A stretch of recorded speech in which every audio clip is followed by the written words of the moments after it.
Είμαστε στο KTM Expo Racing Center και αυτό είναι το KTM Expo R. Είμαι ο Μιχάλης Γεωργιάδης, είμαστε στο Go Car και σήμερα προετοιμάζουμε μια πολύ ιδιαίτερη οδική εμπειρία. Η ζωή είναι μικρή για να τη χαραμίζουμε οδηγώντας βαρετά αυτοκίνητα. Για να οδηγείτε τα καλύτερα μαζί μας, κάντε τώρα εγγραφή στο κανάλι του Go Car στο YouTube.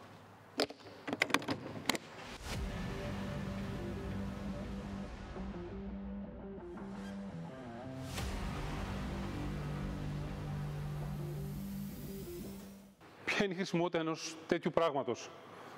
Στην πραγματικότητα απολύτως καμία. Αλλά έτσι είναι τα ωραία πράγματα στη ζωή. Βγάζει κανονικά πινακίδες, οπότε μπορείς να το κυκλοφορείς στον δρόμο. Και ποιος ο λόγος να το κάνεις? Απλά για να πας ως την πίστα, χωρίς να χρειαστεί να το φορτώσεις σε τρέιλερ. Αυτό ακριβώς θα κάνουμε και εμείς. Το παραλαμβάνουμε από την Αυστρία και θα οδηγήσουμε ως την Τσεχία και την πίστα του Μπρουνό για να πάρουμε μέρος στο track day του Speed Sector. 335 χιλιόμετρα. Περιπέτεια. Για να δούμε πώς θα πάει.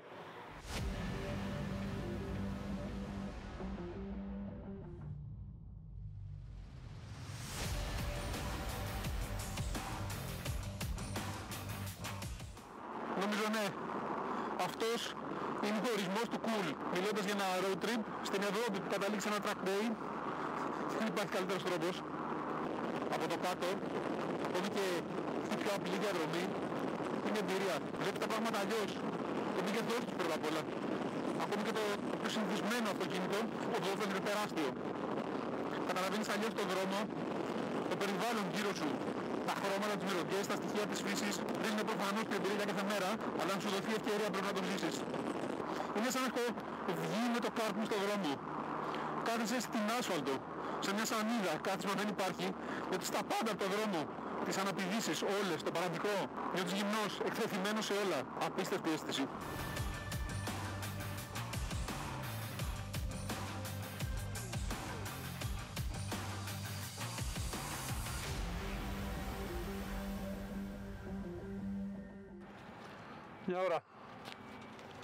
Μια ώρα διαδρομή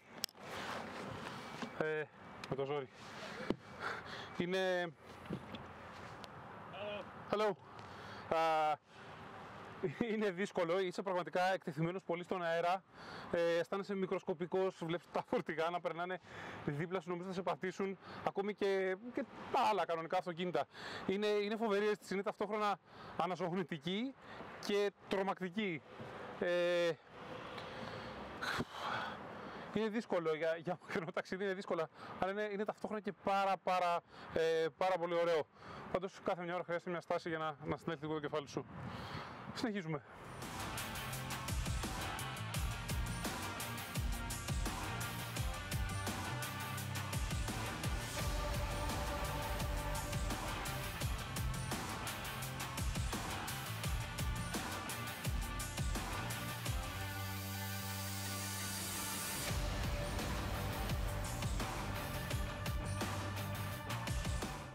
Γενικά, αν δεν είσαι εξωστρεφής και δεν σου αρέσει να τραβάς την προσοχή, είσαι σε λάθος αυτοκίνητο. Το κοιτούν όλοι, το βγάζουν φωτογραφίες, το τραβάνε βίντεο, έχουν πολύ πλάκα για τη δράση του κόσμου. Τα παιδιά το κοιτούν με θαυμασμό και ένα τεράστιο χαμόγελο, η μεγαλύτερη είναι μια συγκατάβαση. Σου λέει τι κάνει αυτός εκεί κάτω. Η αίσθηση είναι όντως πολύ περίεργη. Είναι μάλλον χειρότερα για τη μοτοσυκλέτα, γιατί στη μοτοσυκλέτα κάθεσαι όρθιος, οπότε βλέπεις περισσότερα πράγματα τριγύρω και έχεις και την αίσθηση ότι σε βλέπουν περισσότερο. Ενώ εδώ νομίζω ότι τα φορτηγά θα σε πατήσουν. Πάντως από ανάρτηση είναι πολύ πιο άνετο από ό,τι φανταζόμουν. Άνετο, με την έννοια πως τα καταφέρνει, δεν τερματίζει, δεν βρίσκει κάτω και γενικά είναι σκληρό καρύδι, ακόμη και σε κακό δρόμο σου δίνει την αίσθηση ότι είναι γεροδεμένο. Από τον αέρα ταλαιπωρείσαι περισσότερο, ίσως μάλιστα το δικό μου ύψος να είναι λίγο μεγαλύτερο από την προστασία που προσφέρει αυτό εδώ το φινάκι. Υπάρχει και έκδοση με μεγαλύτερη γυάλινη καλύπτρα. Αυτό είναι το Racing Windscreen, που είναι ένα χαμηλό carbon στεράκι. Αν είναι λίγο και κοντός μάλλον θα προστατεύει περισσότερο. Το ρεζερβουάρ είναι 40, οδηγώντας με normal ταχύτητες, τηρώντας τα όρια.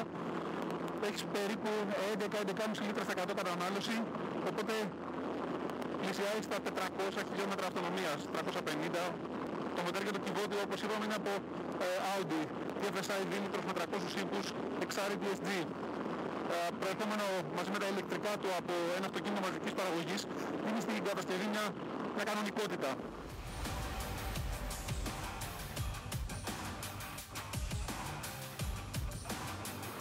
Το ταξίδι είναι γενικότερα ένα challenge. Πρώτα απ' όλα λόγω του καιρού.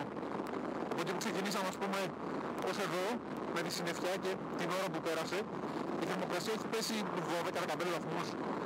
Εκτός από χώρα έχουμε αλλάξει και εποχή. Από το καλοκαίρι έχουμε πάει στο φθινόπωρο με το χειμώνα. Το άλλο θέμα είναι βεβαίως ότι δεν έχει cruise control και σε συνδυασμό με το μπροστινό σύστημα που είναι τόσο άμεσο και διαβάζει τόσο πολύ το δρόμο, ακολουθεί τα πάντα, πρέπει να είσαι συνέχεια στην τζίτα. Μια στιγμή να ξεχαστείς, να κάνεις λωρίδα.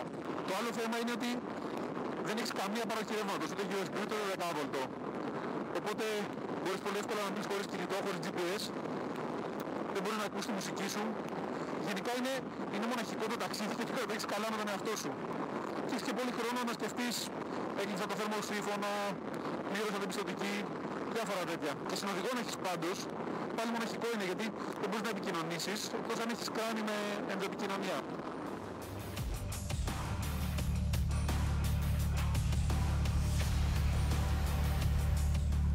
Shaken, but not steered. Φτάσαμε τελικά στο Brno. Γλιτώσαμε οριακά τη βροχή για ανεκτέρευση και αύριο πίστα. Extreme sport το ταξίδι με το Expo, αλλά για ξέχαστη εμπειρία.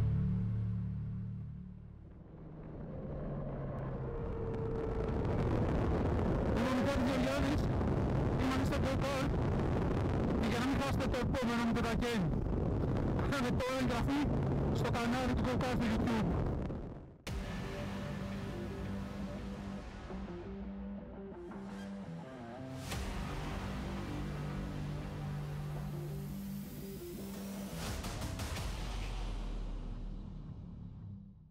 Όλη η ταλαιπωρία στον αυτοκινητόδρομο ήταν για να φτάσουμε ακριβώς εδώ, στην πίστα Brno της Τσεχίας, για το track day του Speed Sector, με ένα αυτοκίνητο ειδικά φτιαγμένο για αυτό το σκοπό.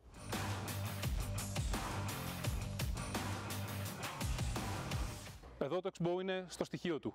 Χαμηλό βάρος, χαμηλό κέντρο βάρους, μετρημένη δύναμη και προδιαγραφές που υπόσχονται ένα γεμάτο track day, χωρίς καταπώνηση ούτε στα φρένα ούτε στα λάστιχα. Θα τα δούμε λίγο με περισσότερη λεπτομέρεια.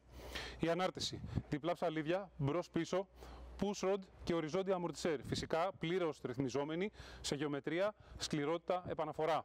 Τα φρένα, ειδικά κατασκευασμένα από την Brembo. Το σασί είναι ανθρακονημάτινο, πανάλαφρο, ο κινητήρας βιδωμένος στο πίσω μέρος. Όπως είπαμε, δίλητρος TFSI, 300 άλογα, 420 Nm πίσω, όχι υπερβολική δύναμη, αυτή που πρέπει ωστόσο. Αεροδυναμική, το πάτωμα είναι επίπεδο, έχει ένα diffuser μεγάλο στο πίσω μέρος και αυτή είναι εδώ τη ρυθμιζόμενη με εργαλεία πτέρυγα. Τίποτα εδώ δεν ρυθμίζεται ηλεκτρικά, υδραυλικά, όλα θέλουν μάστορα και να ασχοληθείς. Αυτό είναι το πακέτο, οπότε μπορείς να έχεις μια γεμάτη μέρα στην πίστα. Και αυτό ακριβώς σκοπεύουμε να κάνουμε. Πάμε να δούμε.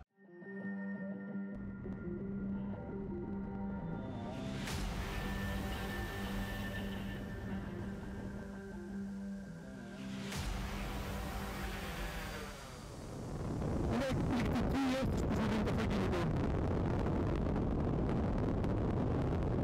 Πατάς τις ροδιές των άλλων αυτοκινήτων και καταλαβαίνεις από τι λάστιχο είναι.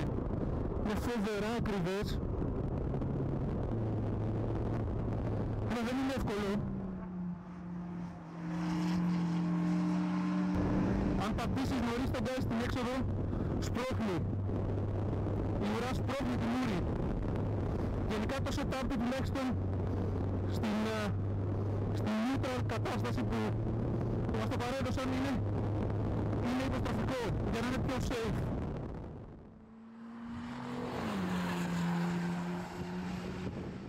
Είναι φοβερό να σημαδεύεις το Apex βλέποντας τον τροχό την ώρα που τον αγγίζει. Δεν υπάρχει αυτή η αίσθηση. Πρέπει μια ελάχιστη κλίση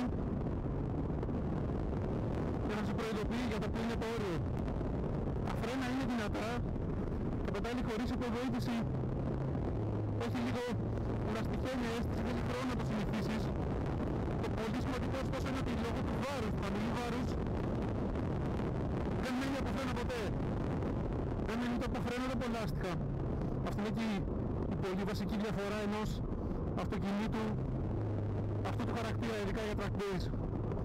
Το μοτέρ έχει δύναμη, είναι γεμάτο παντού, θα θέλει να έχει λίγο καλύτερη απόκριση και ίσως ένα πιο αγρό σας βαν, να νιώθεις περισσότερο το τράβαγμα και όταν ανεβάζεις και όταν κατεβάζεις.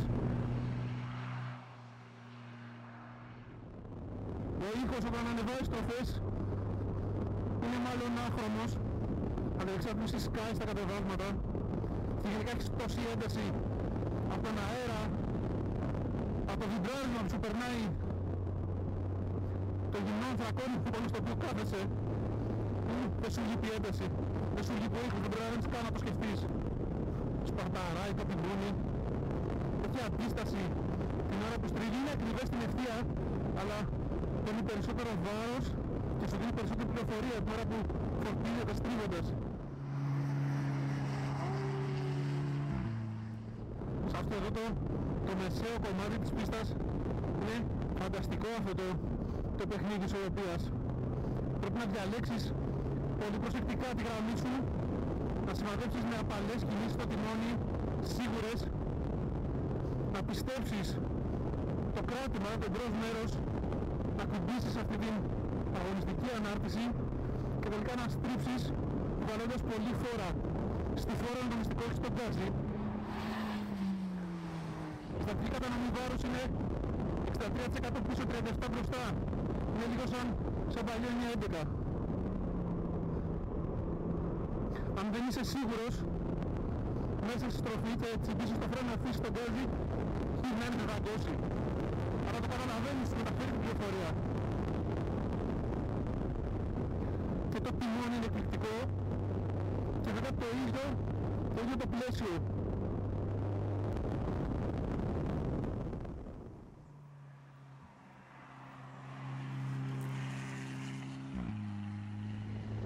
Το κέντρο βάρους είναι μόλις 380 mm από το έδαφος.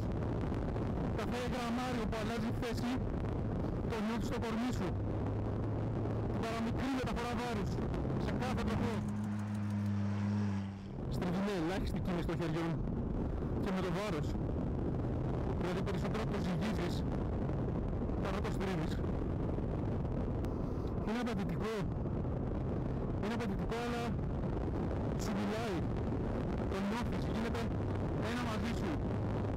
Δεν συγχωρεί τα πάντα, θέλει να ξέρεις τι κάνεις. Αυτό λίγο σου να οδηγήσει σε ένα μονοθέσιο φόρμουλα οποιασδήποτε κατηγορίας. Το αμέσως επόμενο καλύτερο πράγμα που μπορεί να χαρίσει τον εαυτό σου είναι αυτή εδώ η εμπειρία. Εδώ δεν μαθαίνεις μόνο οδήγηση, μαθαίνεις και φυσική. Βαρύτητα, αδράνεια, τριβή.